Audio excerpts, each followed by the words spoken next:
Sejam muito bem-vindos a mais uma de nossas análises visuais. Hoje, a gente vai mergulhar fundo em um dos textos mais fascinantes e transformadores da antiguidade. Pensem neste nosso encontro como uma verdadeira aula de teologia, sabe? Mas com uma energia vibrante, focada em pegar aquilo que é complexo e deixar super claro e acessível para todo mundo. Nós vamos fazer uma visão panorâmica incrível do livro de Efésios. Acompanhe essa jornada com a gente, porque essa carta do apóstolo Paulo é, sem exagero, uma obra-prima. Ela conecta as maiores verdades celestiais direto com o chão da nossa vida diária. Vamos lá? Mas olha só, para entender a mensagem, a gente primeiro precisa entender o cenário. 300 mil habitantes. Esse número dá a dimensão exata do que a gente está falando. A antiga Éfeso não era uma cidadezinha qualquer. Era uma verdadeira metrópole, o coração econômico da província romana da Ásia. Imagine uma cidade que funcionava como o grande corredor do mundo antigo, cheia de imigrantes, negócios fervilhando o tempo todo e culturas se misturando. E foi exatamente nesse epicentro estratégico que Paulo escolheu ancorar o ministério dele, ficando por lá durante 3 longos e impactantes anos. E o que é realmente de cair o queixo é o clima espiritual daquela cidade. 50 deuses diferentes. Éfeso era um verdadeiro caldeirão religioso. E brilhando acima de todos eles estava o gigantesco templo de Ártemis, ou Diana, que era literalmente uma das 7 maravilhas do mundo antigo. O culto a ela movimentava toda a economia local com a venda de nichos e souvenirs. Mas, prestando bem atenção, por trás de toda essa diversidade tinha algo bem sombrio. Uma prática fortíssima de feitiçaria, de ocultismo e um medo constante. A população vivia apavorada com o reino espiritual, fazendo todo tipo de ritual mágico para tentar se proteger de demônios e forças malignas. Bom, antes da gente avançar para ver como o evangelho colidiu de frente com essa cultura, um rápido lembrete. Se este formato visual está ajudando a clarear essas verdades profundas, não deixem de se inscrever no canal, deixar aquela curtida e compartilhar. Os comentários de todo mundo que acompanha nossas análises são essenciais para que a gente possa continuar trazendo essas jornadas teológicas estruturadas. Então cliquem aí nos botões de engajamento e vamos correndo voltar para Éfeso. Maravilha! Aqui está o nosso roteiro de hoje. A gente vai começar com a metrópole de Éfeso, passar pela identidade em Cristo, depois a nova família, o caminhar prático, a batalha espiritual e, para fechar, a nossa aplicação prática. Número 1. A metrópole de Éfeso. Magia, comércio e o evangelho. Como a gente acabou de ver, a cidade era totalmente dominada pela magia, pelo comércio da idolatria e pelo medo.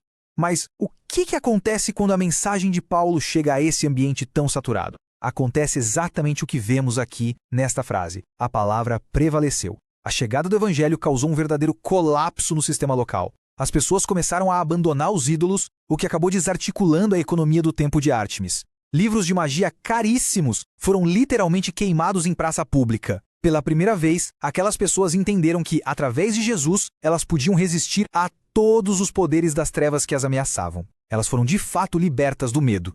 Parte 2. A identidade em Cristo. Capítulos 1 e 2. Alguns anos depois, já preso lá em Roma, Paulo escreve aos Efésios com um foco muito claro: estabelecer uma nova identidade espiritual.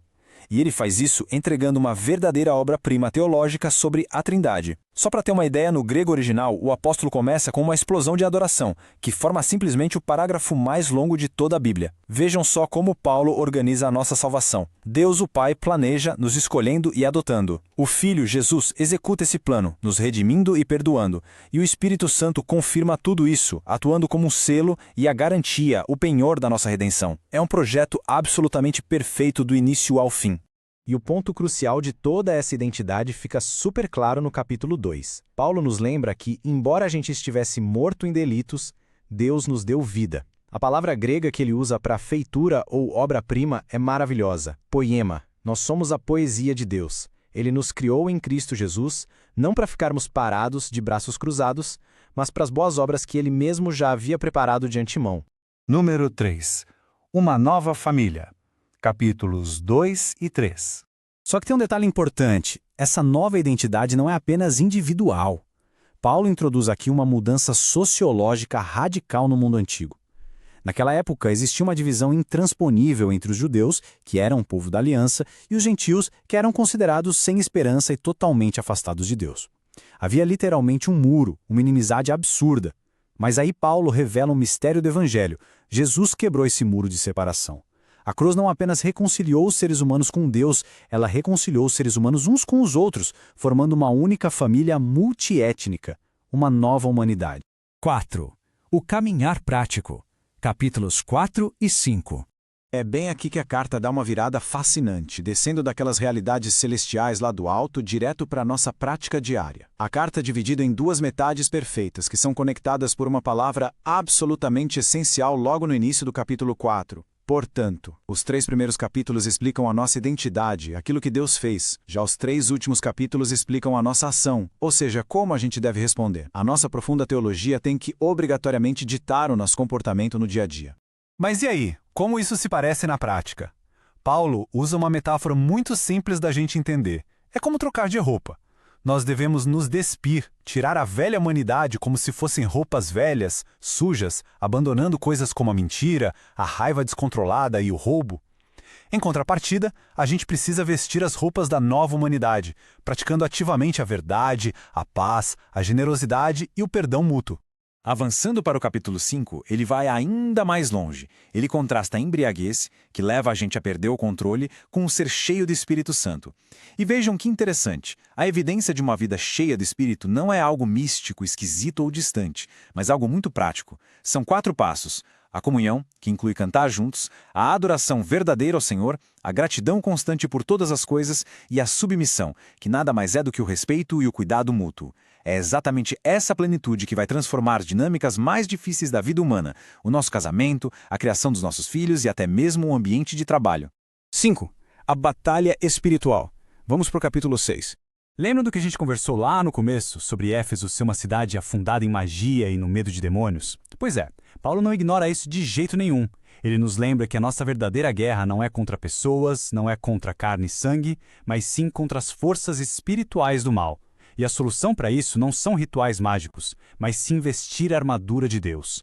O detalhe belíssimo aqui é que Paulo tira essas peças de armadura diretamente do livro de Isaías. Elas são, na verdade, os atributos do próprio rei messiânico. Então, quando a gente usa a verdade, a justiça, o evangelho da paz, a fé, a salvação e a palavra de Deus, nós estamos proativamente nos revestindo do próprio caráter de Jesus para ficarmos firmes. E chegamos no ponto 6, aplicação prática. Depois de ver toda essa beleza arquitetônica, que vai desde os decretos eternos até o modo como a gente trata as pessoas dentro de casa, precisamos trazer tudo isso para a nossa realidade. Então, fica aqui a nossa grande provocação de hoje. Como essa gigantesca e inabalável identidade em Cristo vai mudar a forma como cada um de nós enfrenta os desafios e as batalhas comuns do nosso dia a dia? Nós não somos vítimas do destino ou de forças obscuras. Nós somos a obra-prima de Deus, plenamente capacitados pelo seu Espírito. Reflitam sobre isso. Muito obrigado por acompanharem a gente em mais essa análise estruturada. Não se esqueçam de curtir, de compartilhar esse conhecimento com os amigos e, claro, de se inscrever e deixar a resposta para essa pergunta aqui embaixo nos comentários. Até o nosso próximo encontro e continuem sempre buscando compreender a imensa riqueza das Escrituras.